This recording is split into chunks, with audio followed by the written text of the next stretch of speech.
दोस्तों, आज मैं आपको एक देवदासी की कहानी सुनाने जा रहा हूँ, जिसको सुनने के बाद आपके भी रोंगटे खड़े हो जाएंगे और आप ये सोचने पर मजबूर हो जाएंगे कि आखिर हमारे समाज में धर्म की आड़ में कैसे बच्चियों पर, महिलाओं पर क्या क्या और कितने खतरनाक अत्याचार होते रहे हैं। तो ज्यादा देरी न करते हुए शुरू करते हैं। तो वो कहते हैं कि शाम का समय था कि तभी हमारे घर एक पुजारी जी आए, जिनको घर पर देखते ही मेरी माता जी ने उनके पैरों में गिर के प्रणाम किया।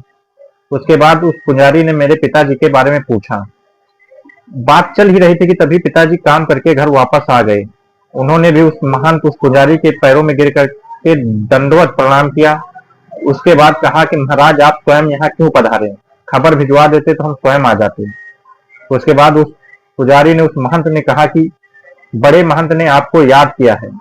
वो आपकी बेटी का भगवान से मिलन कराना चाहते हैं, इसलिए उसको लेकर के आप कल मंदिर आ जाना।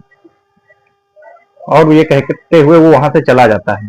फिर सुबह होती है। सुबह होते ही मेरे माँ बाप मुझे लेकर के एक बड़े से प्रांगण में जाते हैं, जहां का सुंदर नजारा देखकर मैं बहुत खुश थी।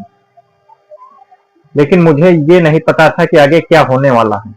उसके बाद मेरे माता पिता धोखे से मुझे वहीं छोड़ करके वहां से चले आते हैं कि तभी ऊपर दालान में एक बड़ा विशालकाय लाल लाल आंखों वाला, जिसका तोंद बाहर निकला था, एक आदमी वहां से गुजरता है, जिसको देखते ही वहां पर मौजूद बहुत से लोग घुटनों के बल बैठकर उसका अभिवादन करते हैं। ये सब देखकर मैं भी अपने घुटनों के बल बैठ गई।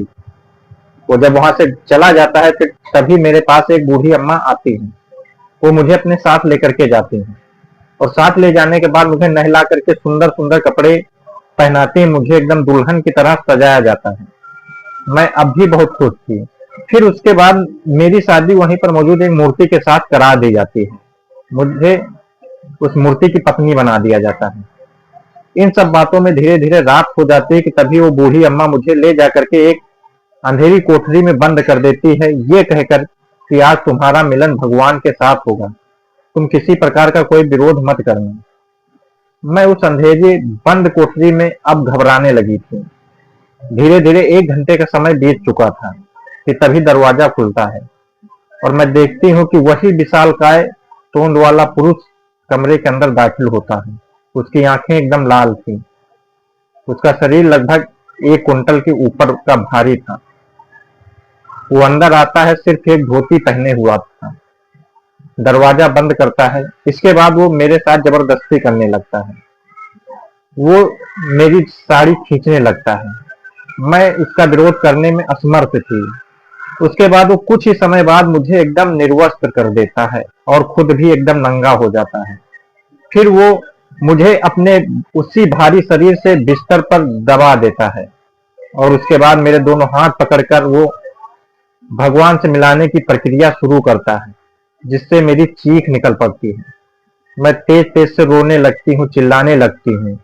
मेरी रोने, चिल्लाने, चीखने की आवाज जैसे ही बाहर जाती है कि तभी बाहर शंखनाद होने लगता है, ढोल नगाड़े बजने लगते हैं, लोग गाना बजाना करने लगते हैं।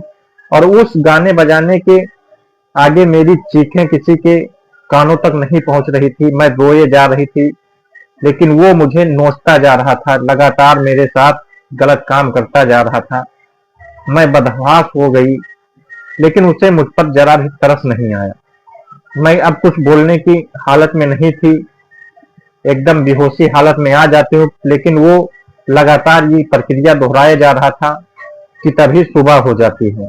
सुबह होने के बाद फिर वही बूढ़ी अम्मा जब मेरे पास आती है तो मुझसे कहती है, तुमने महंत का विरोध तो नहीं किया था, किसी प्रकार की कोई गलती तो नहीं हुई। लेकिन मैं कुछ भी बोलने की हालत में नहीं थी। मैं एकदम पत्थर बन चुकी थी। दर्द की पीड़ा मुझे सताए जा रही थी, क्योंकि मैं अब देवदासी बन चुकी थी। उसके बाद आए दिन मेरे साथ वहां पर मौजूद और भी बहुत सारे लोग मुझसे यही काम हर रोज करते। अब मैं करती तो क्या करती। मेरे जैसे वहां पर बहुत सारी महिलाएं थी जो इन सब चीजों को झेल रही थी। उसके बाद मैंने वहीं पर नृत्य की कला सीखी और अब मैं उन लोगों की सेवा करते करते उनका जो है मनोरंजन का साधन भी बन गई। वो चाहे शारीरिक शोषण हो, चाहे मानसिक शोषण हो, हर तरीके से वे सभी लोग मेरा शोषण करने लगे। धीरे धीरे समय गुजरा मेरी जवानी बीत गई, बुढ़ापा आया, और बुढ़ापा आने के बाद मुझे उसी मंदिर की सीढ़ियों पर भीख मांगनी पड़ी, जहां पर कभी मैं अपनी नृत्य कला की, अपनी शरीर से उस मंदिर की जो है रानी हुआ करती थी। समय बीतता जाता है और एक दिन ऐसा भी आता है कि